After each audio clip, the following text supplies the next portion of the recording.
Então, nesse tempo aqui do governo, logo que ele saiu da arca, ele teve essa nova ordem de coisas. E o mandamento de Deus para eles, ou aí houve um mandamento direto para o homem aí na saída da arca. Qual era o mandamento que ele tinha que fazer? Eles tinham que fazer. Oi?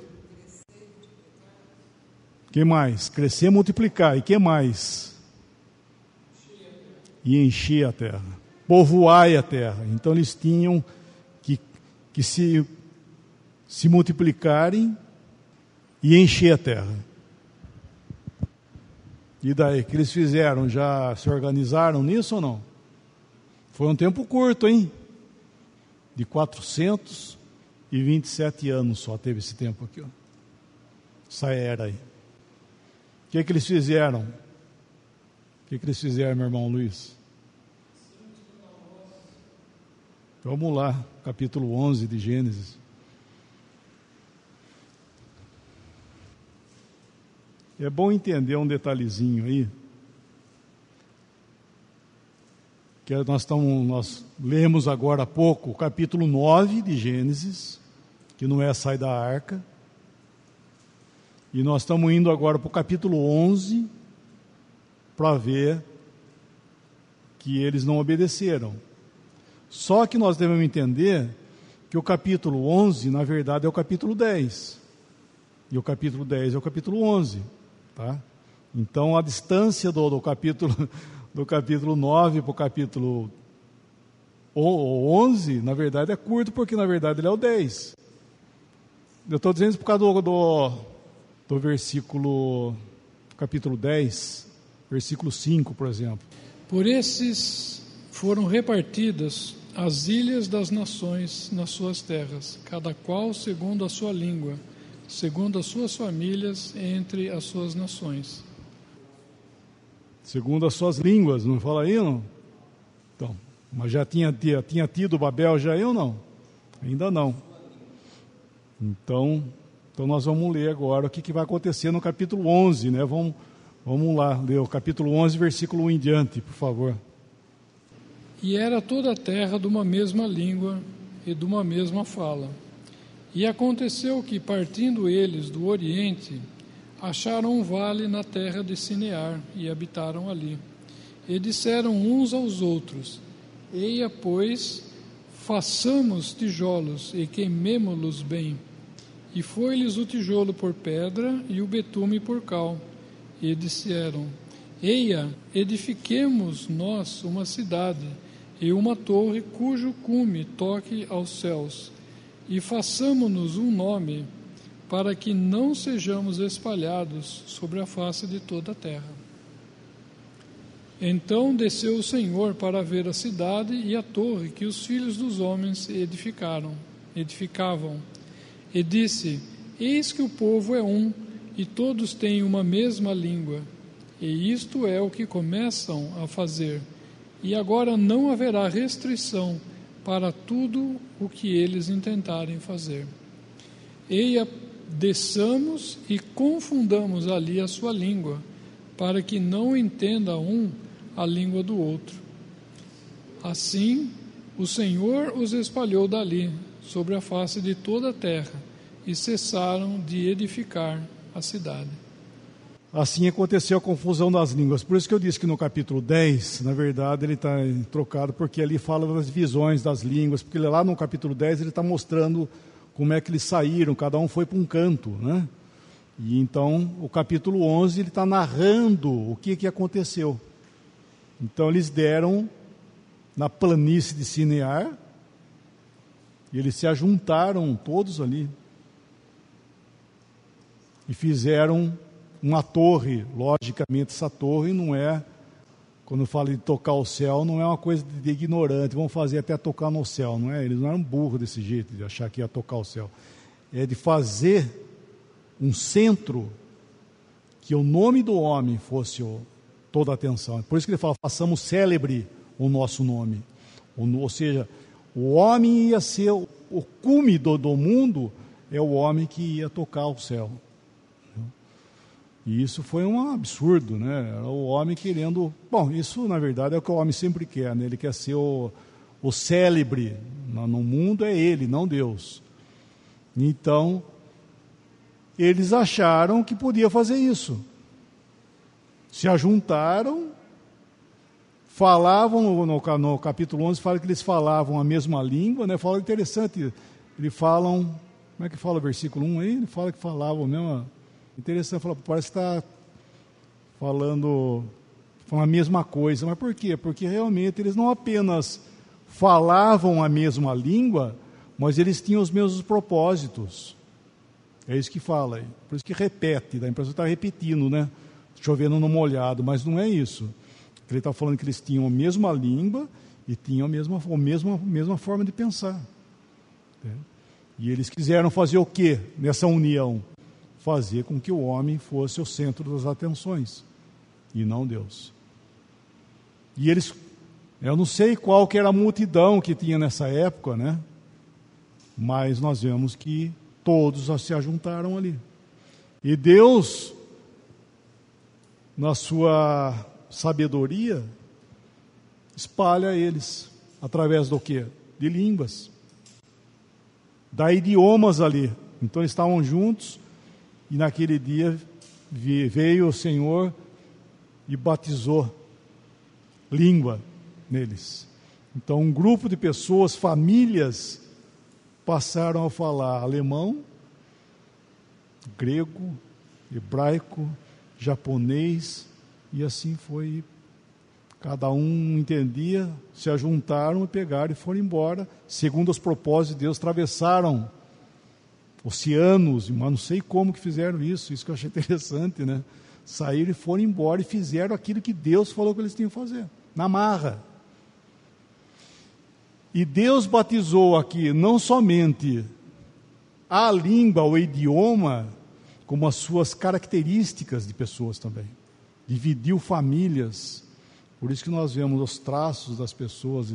Isso aconteceu nesse dia. Deus batizou famílias ali.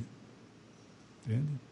Por isso que existe essa diferença entre, né, a aparência de povos. Foi nesse dia aí. Porque até então, todos falavam a mesma coisa, era tudo um povo só. Aquele dia foi juízo de Deus. Então, quando nós encontramos alguém estrangeiro, né, vamos dizer assim, é juízo de Deus. Isso, nós devemos entender que um dia houve nesse mundo um juízo que dividiu os povos, né? Houve divisão de povos nesse mundo. Juízo de Deus, por causa de desobediência, foi que aconteceu isso aí.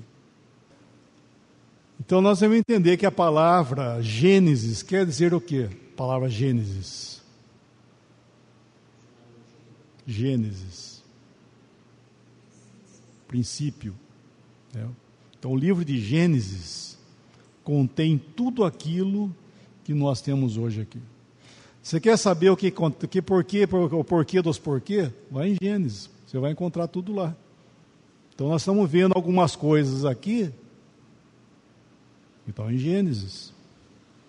Aconteceram, foram escritas por Deus para o nosso ensino. Tá? Isso é maravilhoso. Por que que Deus escreveu tudo o que aconteceu? Para o nosso ensino.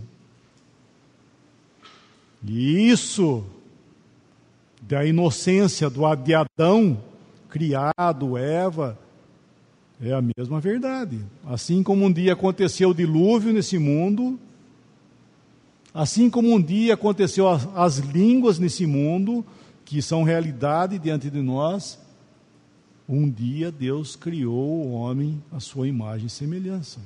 Tá? Então não é conto de carochinha e nem coisa parecida. Isso são fatos que Deus um dia fez tudo isso aqui. E cada um teve, na sua desobediência, as consequências daquilo que nós vemos até hoje diante de nós. Bom, passar para a promessa. Aqui agora, depois de Babel, Deus parou de trabalhar com o homem, não que Deus abandonou o homem, mas Deus parou de trabalhar o mundo como um todo.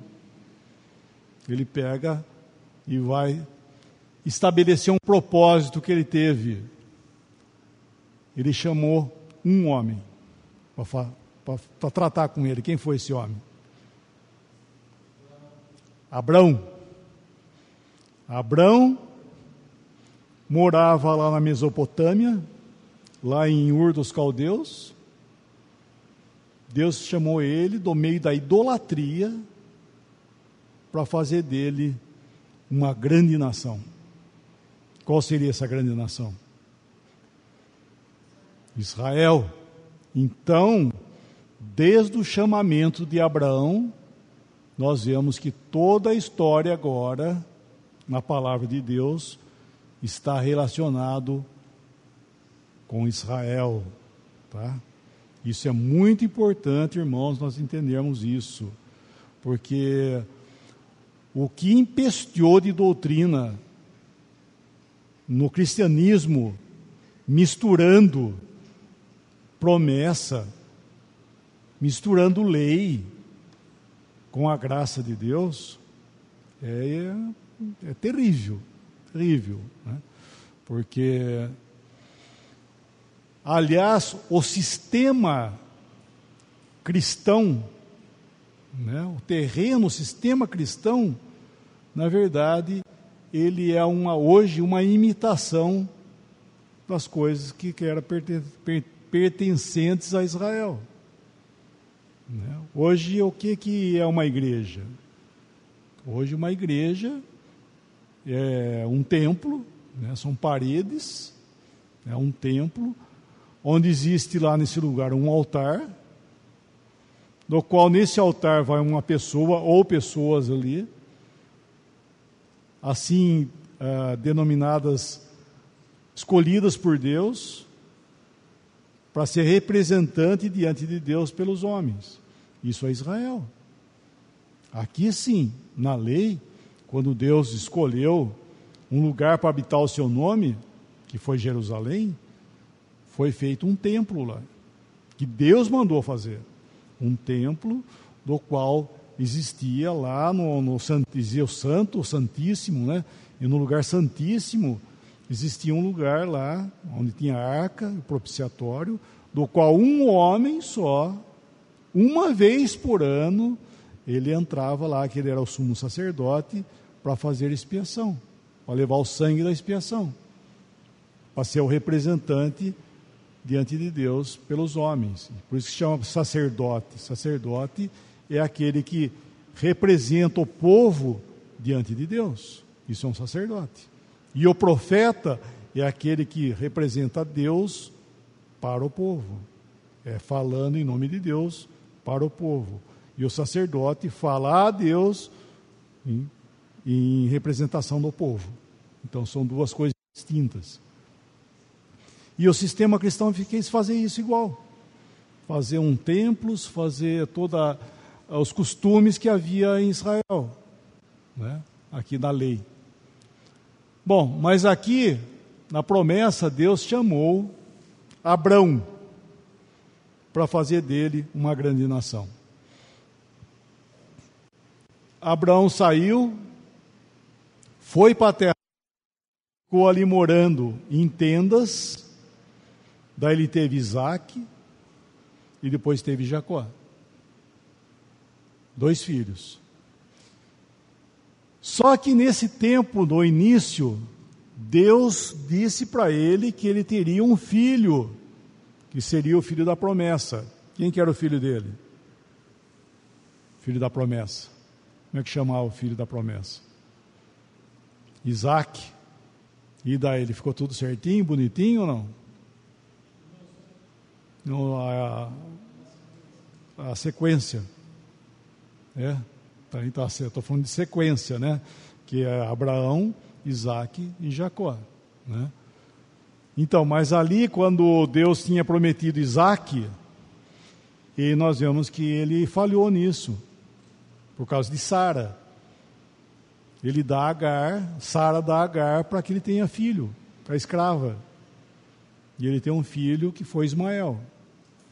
Estou dizendo isso porque Ismael veio a ser uma grande nação, que são os árabes, né, que são inimigos, até hoje, inimigo ferrenho ali. Por quê? Porque eles acham que eles são a descendência de Abraão.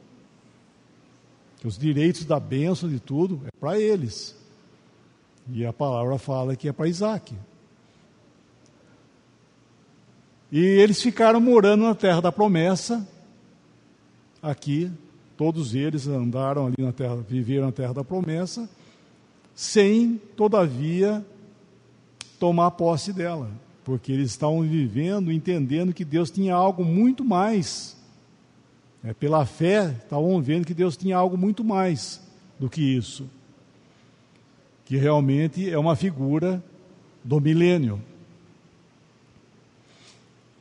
E Abraão, quando Deus falou do descendente, da descendência dele, ele estava falando de um descendente, né? Vamos ler esse versículo em Gálatas capítulo 3, Gálatas 3, versículo 16. Ora, as promessas foram feitas a Abraão e a sua posteridade. Não diz e as posteridades, como falando de muitas, mas como de uma só, e a tua posteridade, que é Cristo. Ele está falando a promessa, né? Não é isso que ele está falando aí?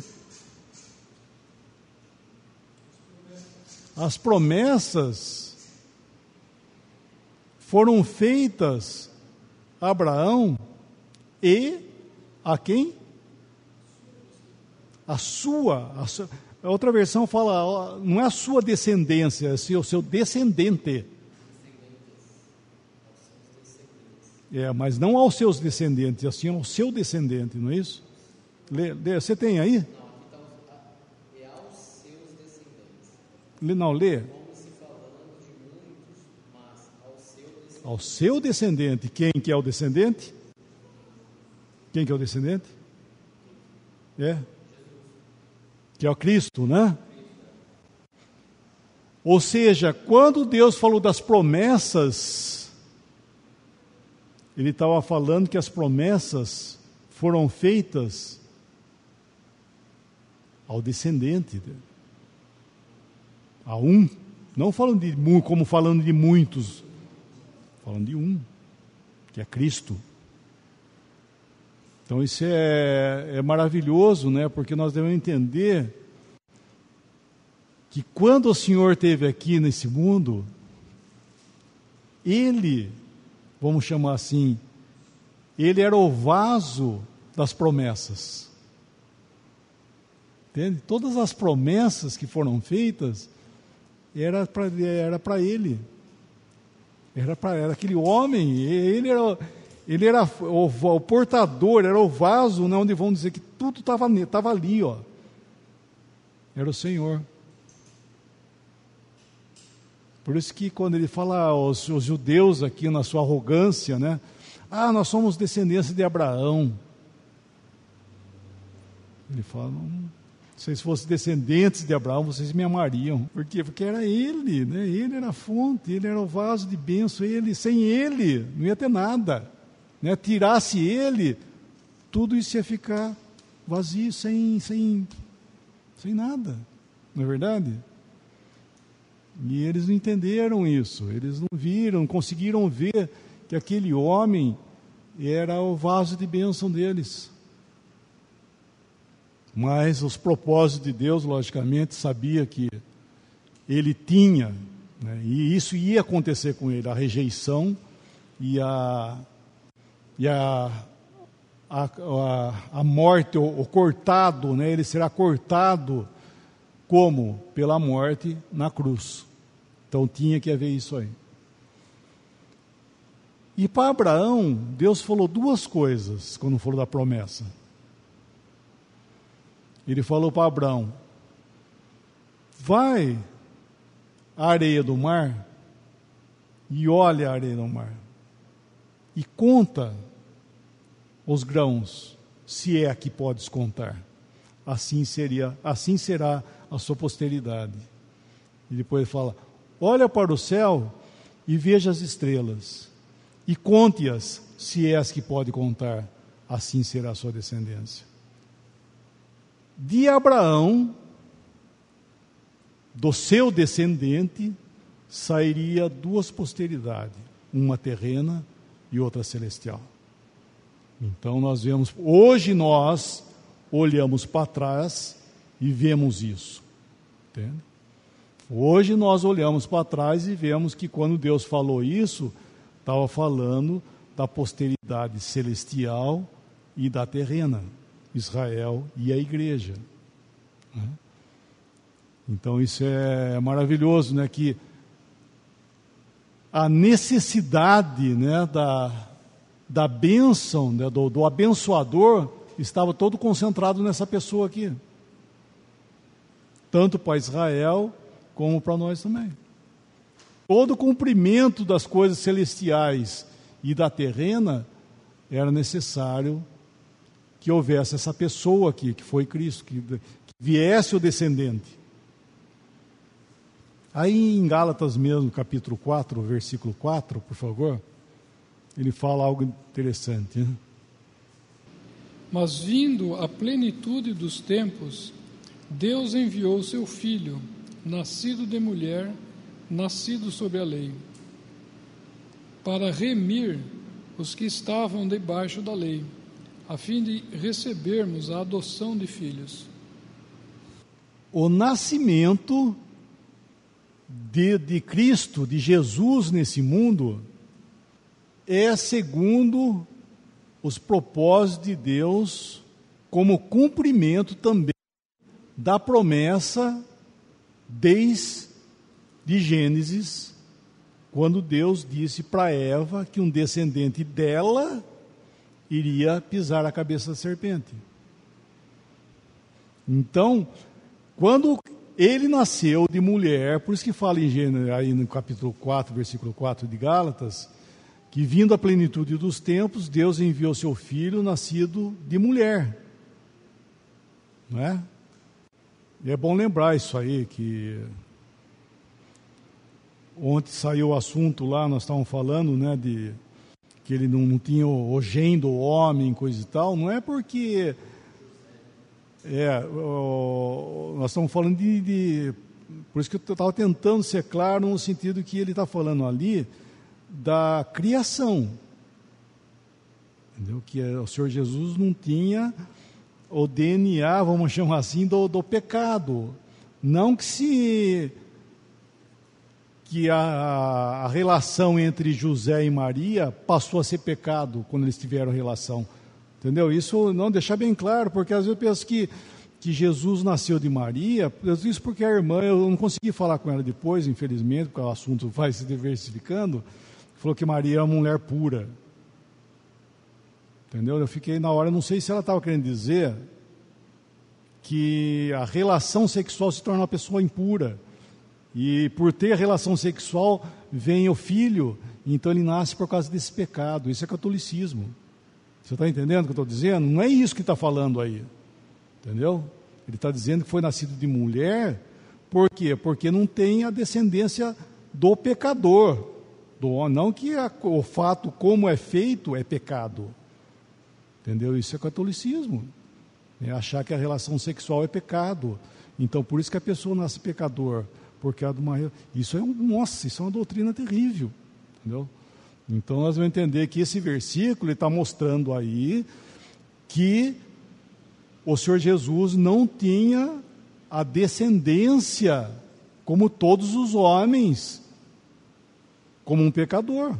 Ele foi nascido, gerado pelo poder do Espírito Santo, embora tinha que ser um homem. Entende? Então ele foi nascido de mulher e não nascido de homem. Esse é o detalhe, tá? Só para deixar bem claro isso, que não confundir as coisas, né? Então ele nasceu de mulher e ele nasceu debaixo da lei. Não é isso que fala aí?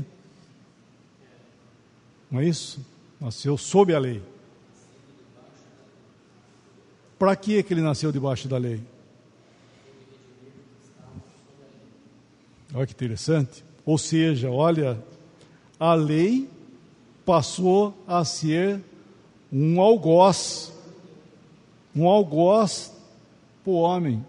A lei que eles, inclusive, estavam tão se gloriando que eles tinham a lei, a lei, na verdade, se tornou o faraó na vida deles. Porque o Senhor nasceu debaixo da lei para remir eles da maldição da lei.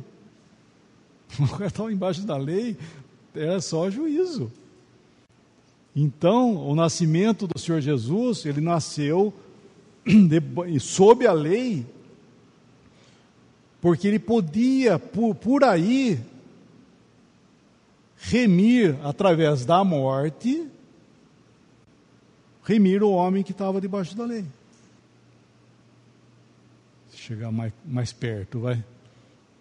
A perfeição do Senhor Jesus, ele pôde dar cumprimento à lei. Ele não apenas cumpriu a lei, mas a lei se cumpriu nele. Entende? Vamos ver um versículo, Lucas 22 primeiro. Lucas 22, 37. Portanto vos digo que importa que em mim se cumpra aquilo que está escrito. E com os malfeitores foi contado, porque o que está escrito em mim terá cumprimento. Que se cumpra, como é que é? Em mim. Convém que se cumpra em mim tudo que está escrito. Aonde? Convém que se cumpra em mim tudo que está escrito. Não é verdade? Lê lá, por exemplo, também, lê lá também no capítulo 24, versículo 44, por favor. E disse-lhes: são estas as palavras que vos disse, estando ainda convosco, que convinha que se cumprisse tudo o que de mim estava escrito na lei de Moisés e nos profetas e nos salmos. Cumpriu nele todas as coisas. Vocês lembram, aqui no Monte Sinai, quando a lei foi dada? Vocês lembram? Moisés desceu com as tábuas da lei, chegou no pé do monte, o povo estava tudo corrompido. O que ele fez? Ele quebrou as tábuas da lei. O povo não era digno de receber aquilo lá. Quebrou. Só que quando ele volta lá, Deus fala: agora você faz com o mesmo teor das palavras do qual te dei a primeira. Daí ele que faz as outras tábuas. Ele desce, chega lá, ele põe a tábua onde? Ele põe na arca. O povo ainda não era digno de receber. Não tinha onde colocar aquela tábua. Ele vai e coloca na arca. O Senhor Jesus, né, a arca, inclusive, é uma figura da pessoa do Senhor Jesus. E a lei veio e encontrou um lugar de descanso em Cristo. Entende? Por isso que ele é muito mais do que um homem que cumpriu a lei.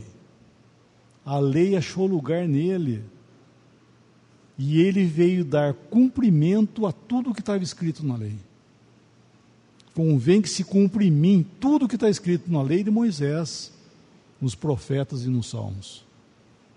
Então nós vemos a grandeza da maravilha desse homem que tinha que nascer de mulher e sob a lei.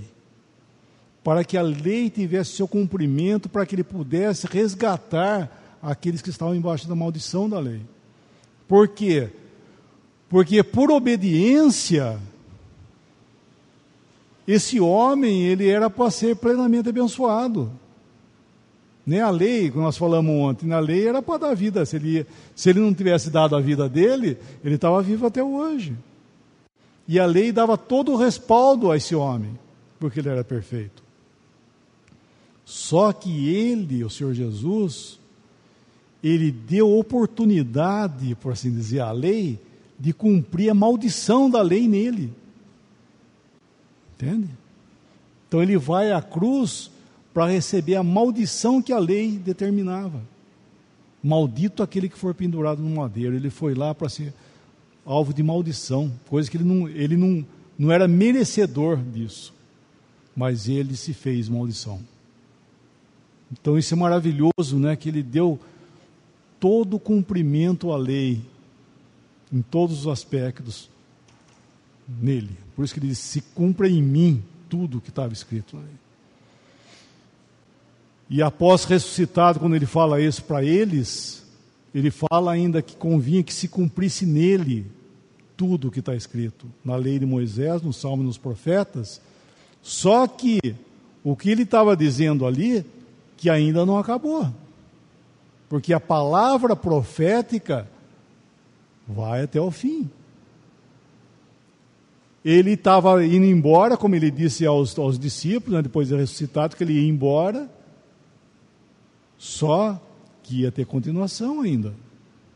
Né? Vai ter continuação. Então, no tempo que nós estamos vivendo hoje, que é que não está aparecendo ainda, aqui, nós devemos entender que ainda vai acontecer.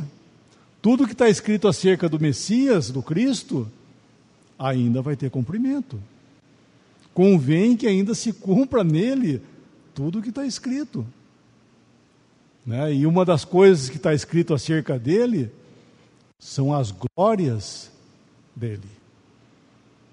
Porque aqui se cumpriu o que estava tendo referência sobre os sofrimentos. 1 Pedro, né? 1 Pedro capítulo 1, versículo 10 em diante. 10, 11, 12. Da qual salvação inquiriram e trataram diligentemente os profetas, que profetizaram da graça que nos foi dada, indagando que tempo ou que ocasião de tempo o Espírito de Cristo que estava neles indicava, anteriormente testificando os sofrimentos que a Cristo haviam de vir e a glória que se lhes havia de seguir. Referentes a Cristo e as glórias que o seguiriam. Ou seja, os sofrimentos se consumaram. Agora, as glórias, ou a glória, como diz uma outra versão no singular, né, ainda não aconteceu. Entende? Então, terá cumprimento ainda. Então, o Senhor tem que vir para estabelecer o seu reino em glória, que ainda o mundo não viu isso. A última vez que viram Cristo nesse mundo foi aqui, ó. Partiu desse mundo ali numa cruz. O mundo viu ali. Ressuscitado, o mundo não viu. Mas está escrito na profecia, né, que esse homem reinará em glória, que é o milênio. Ele vai voltar para dar cumprimento ainda a tudo que está escrito dele. Então nós devemos lembrar isso, que quando Deus estava falando com Abraão, logo depois Abraão, né, estava fazendo referência a essa pessoa aqui. Porque todas as bênçãos só poderiam acontecer e as promessas serem cumpridas por causa dele. Ou nele, inclusive. Né? Ele seria o abençoador. E lembrar que Abraão, né, foi um homem de fé, né? Ele foi um conhecedor de Deus. Ele foi chamado amigo de Deus, né? Ele foi tão renomado pelos seus descendentes, né? Que na época do Senhor, aqueles que queriam estar num lugar de descanso, eles chamavam o seio do pai Abraão. porque sabiam que Abraão foi tão amigo de Deus que onde Abraão estivesse era o lugar onde que estariam com Deus. Então eles queriam estar no seio do pai Abraão, porque ele era um amigo de Deus. Então, isso ele foi realmente uma pessoa, o primeiro homem, né, vamos dizer individualmente, que teve um trajeto de uma comunhão tal com Deus que ele foi aprendendo a... Né, nós vemos que outros tiveram isso em suas vidas. Enoque, Noé, né, mas o detalhamento sobre Abraão é muito interessante, e por ele ser também, logicamente estou falando dos judeus, por ele ser o patriarca, né, o primeiro homem chamado para ser o patriarca dos hebreus de Israel. Passar pela... esse é algo interessante, né, esses privilégios, né, porque esses homens do Velho Testamento, né, eles tiveram um privilégio muito grande, né, de conhecer a Deus, andar com Deus, tudo mais. Mas o cristão hoje, ele é muito mais. Nós estávamos falando ontem que nós vivemos um tempo que nunca existiu. Né? Até ele está aqui, como diz, ele não estava no... O que era? Era Deus habitar no homem. Entende? Porque até então, profeticamente, só tinha um homem do qual Deus estaria nele, que é Cristo. Entende? Deus estaria num homem, que era o Emanuel, né? Que era o Senhor Jesus. Esse sim era a Deus nele, né? Paulo fala isso, Coríntios, 2 Coríntios 5, 18 e 19, principalmente o 19. E tudo isto provém de Deus, que nos reconciliou consigo mesmo, por Jesus Cristo, e nos deu o ministério da reconciliação. Isto é, Deus estava em Cristo, reconciliando consigo o mundo, não lhes imputando os seus pecados, e pôs em nós a palavra da reconciliação. Deus estava em Cristo. Isso é diferente de Deus estar com. Deus esteve com Abraão, com Noé, com Moisés, com. Agora, estar em é outra coisa. Deus estava em Cristo. Né? Isso é Hebreus capítulo 1 também. Deve ver esse Hebreus capítulo 1. Por favor, Hebreus 1, versículo 1, 2 e 3. Havendo Deus antigamente falado muitas vezes, de muitas maneiras, aos pais, pelos profetas, a nós falou-nos nesses últimos dias pelo Filho, a quem constituiu herdeiro de tudo, por quem fez também o mundo, o qual, sendo o resplendor da sua glória e a expressa imagem da sua pessoa, sustentando todas as coisas pela palavra do seu poder, havendo feito por si mesmo a purificação dos nossos pecados, assentou-se à destra da majestade nas alturas. Interessante aí, né? Que havendo Deus outrora falado de muitas vezes, de muitas maneiras aos pais, ele está falando para os hebreus, né? Lógico, ele está falando isso aqui, ó. Havendo Deus outrora falado muitas vezes e de muitas maneiras aos pais pelos profetas, ele está querendo dizer assim, que Deus sempre falou, como aos pais pelos profetas. Nesses últimos dias, nos falou, como é que ele fala aí? Pelo Filho, ou em Filho. Não é porque ele não está dizendo assim, ó, por meio do Filho, porque ele não está falando que Deus falou pelos profetas e depois falou pelo Filho também, não é isso. Ele falou ou seja, é Deus presente. É Deus presente. Entende? É em Filho. É Deus presente. Daí ele explica quem que era essa pessoa aí, né? Que ele fala aqui, pelo qual também fez o universo, tal. Só que para a remissão de pecados, ele tinha que fazer a expiação. Toda a palavra que sustenta o universo, tudo que ele é, isso não fazia expiação por pecado. Ele teve que, pelo seu próprio sangue, fazer expiação. Ou seja, o sangue tinha que ser derramado e tinha que ser uma vítima à altura das demandas de Deus. Então Deus tinha que ter um sacrifício à altura da sua própria santidade. Deus tinha que prover um sacrifício à altura da sua própria santidade.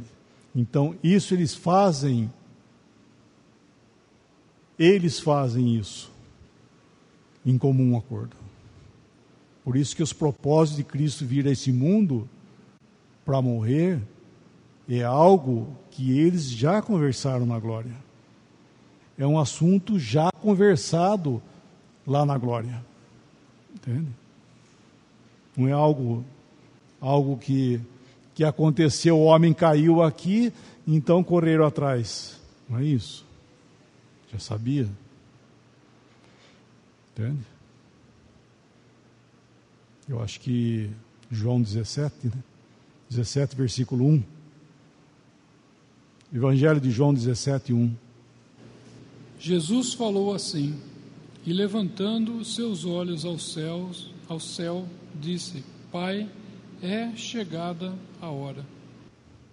Aqui, o Senhor, aqui nesse mundo, disse: é chegada a hora. Que hora?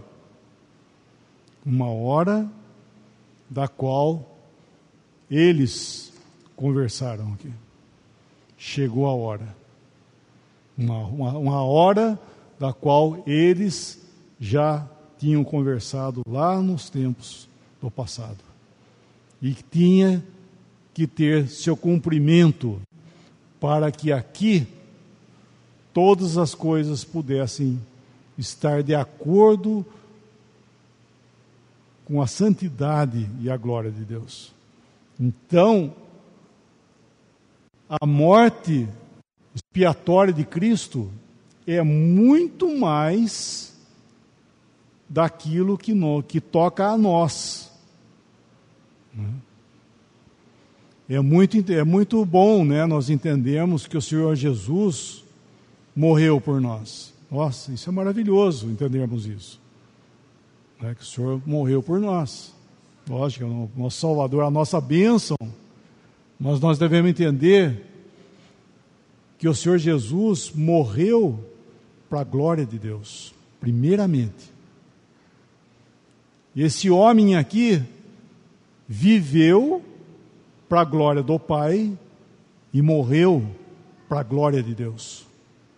Deus foi glorificado tanto na sua vida como na sua morte. Então, salvação, bênçãos, é tudo decorrente daquilo que ele fez para Deus. Ou seja, ele fez uma obra à altura das demandas de Deus com respeito ao pecado, ao mal e tudo mais.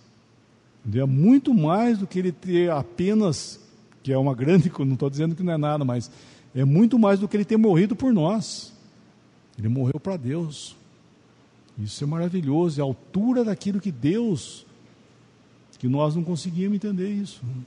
A grandeza, lógico, um dia nós vamos entender a grandeza do que é Deus. E nós vamos entender muito mais do que a grandeza dessa obra que Cristo fez. Morreu para Deus. Que Deus foi glorificado. Vamos falar um pouco daqui desse intervalo aqui. O povo, né, os hebreus, eles deveriam ficar na terra da promessa ainda, porque era a terra dele, a promessa. Só que quando houve a prova daqueles anos de fome que teve, né, que foi prefigurado lá no sonho de Faraó, das vacas gordas e as vacas magras, do qual na época José estava lá no Egito, e por isso, né, por essa situação, ele veio se tornar governador do Egito.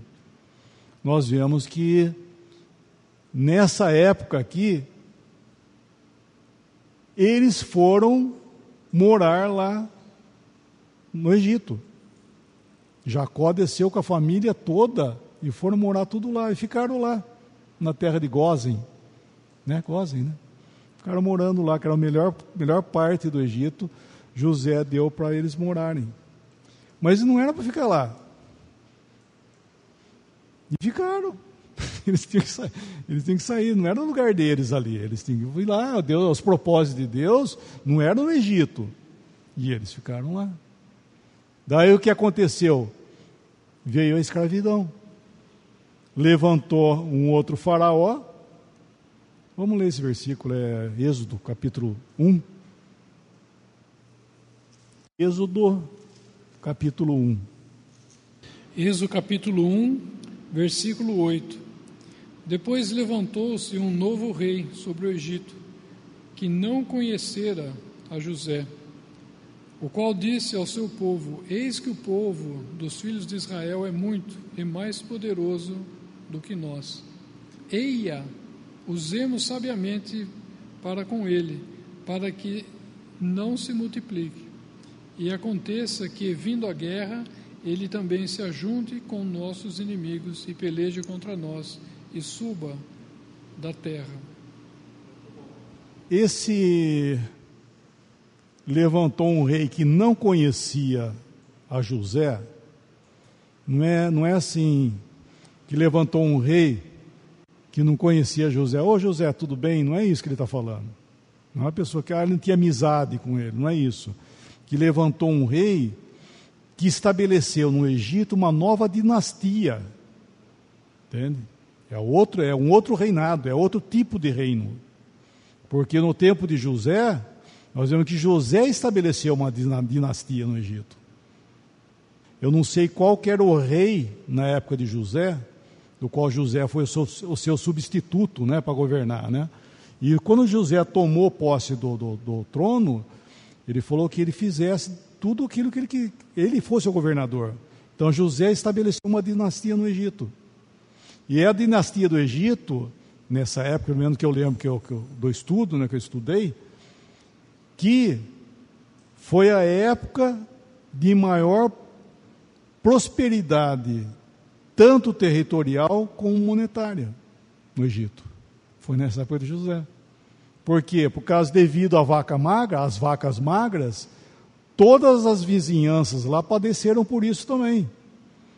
Então eles não tinham o que comer. Eles tinham que ir para o Egito para comprar comida. Então eles levavam seus dinheiros e quem não tinha dinheiro pagava com terra. E eles expandiram territorialmente também. Entendeu? Porque eles negociaram, né? Fizeram uma grande nação embaixo da dinastia de José. E daí levantou esse outro rei que quis colocar uma nova dinastia. E uma das coisas que ele viu foi o perigo do povo hebreu que estava lá. Povo muito forte. Eles cresceram, ficaram lá no Egito, foram crescendo. Falou, isso ele é mais forte que nós até. Então o que nós temos que fazer? Nós temos que mudar essa conversa aí. Por isso que ele fala que não conhecia José, porque ele tirou tudo aquilo que José tinha estabelecido lá e fez uma coisa nova. E uma das coisas que ele fez, que não era costume dos egípcios, era de escravizar pessoas. Eles não tinham esse hábito de escravidão. Mas ele botou o povo debaixo de servidão, para reprimir essa situação, para tentar controlar. Entende? Então isso que aconteceu. E daí passou o quê? A escravidão no Egito. Mas só que isso havia sido profetizado para Abraão também, que o povo ia ficar escravo no Egito. Né? Só que era uma época de juízo. essa escravidão aí. Mas Deus ia ser glorificado nisso, apesar de tudo. Então ele envia Moisés, né, para salvador do povo. Então a escravidão no Egito foi juízo para eles também, para o povo hebreu.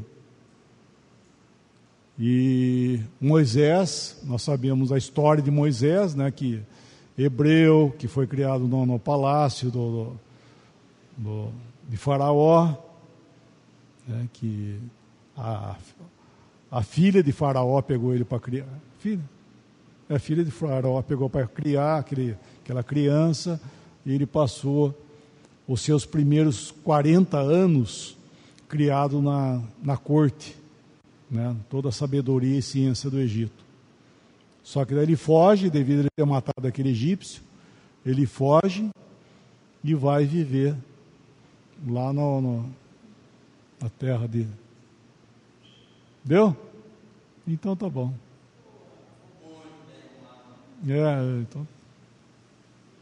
Então tá bom. Depois a gente continua.